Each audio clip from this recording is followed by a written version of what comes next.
श्री वारा पुराण 185वां अध्याय कांस्य प्रतिमा स्थापन की विधि।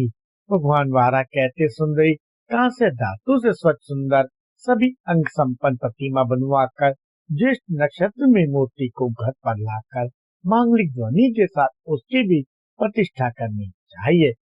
मेरी प्रतिमा के प्रवेश काल में विधि के अनुकूल आद्य लेकर मंत्र पढ़ना चाहिए।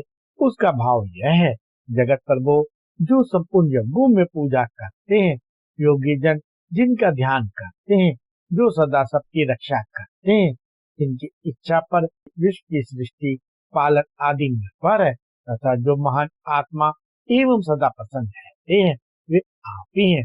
भगवान, आप भली प्रकार से मेरी यह पूजा स्वीकार कर प्रसन्नता पूर्वक इस विग्रह में विराजिए।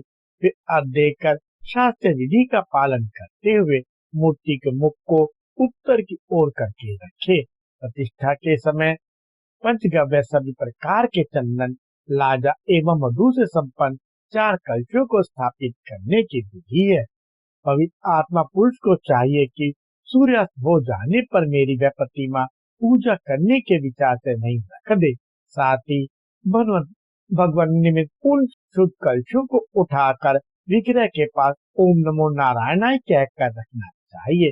तत्पश्चात आगे का मंत्र पढ़ना चाहिए। मंत्र का भाव यह है, भगवान ब्रह्मांड एवं युग का आदि और अंत आपके ही रूप है। आपके अतिरिक्त विश्व में कहीं कुछ भी नहीं है। लोकनाथ, अब आप यहाँ आ गए हैं, अतः सदा के लिए विराजिए। प्रभु, आप संसार रूप से विकार, परमात्मा रूप से निराकार, निर्गुण होने से आकाश शून्य तथा मूर्तिमान होने से साकार भी हैं।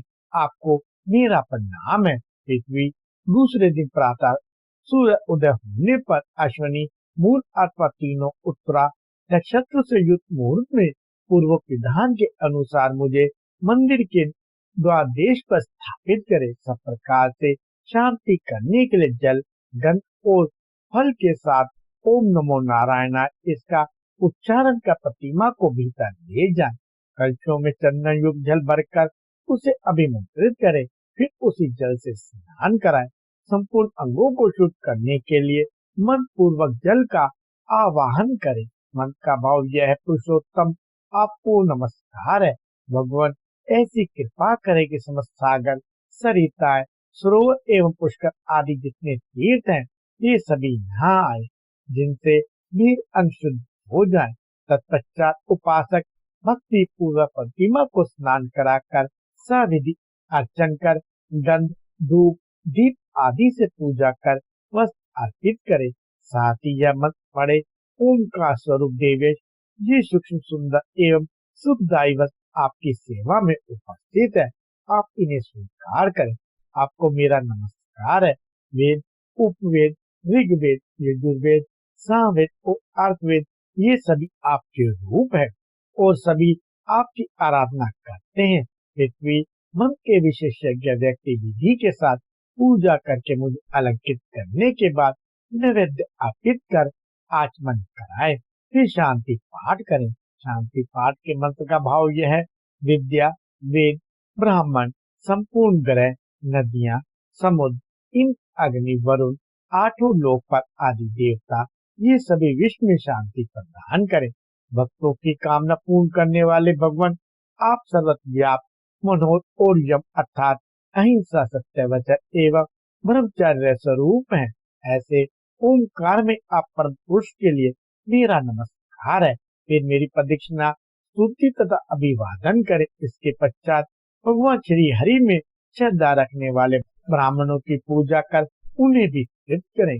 कमल नयने विप्रवत शांति कलश का जल लेकर प्रतिमा पर सिंचन करे। साधक को ब्राह्मणों, मेरे भक्तों एवं गुरुजनों की निंदा नहीं करनी चाहिए।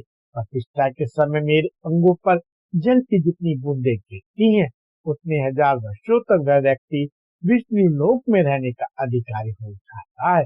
जो मनुष्य इस विधि से मेरी स्थापना करेगा, उसने मानो अपने मातृपक्ष एवं पितृपक्ष दोनों कुलों के पितरों का उद्धार कर दिया।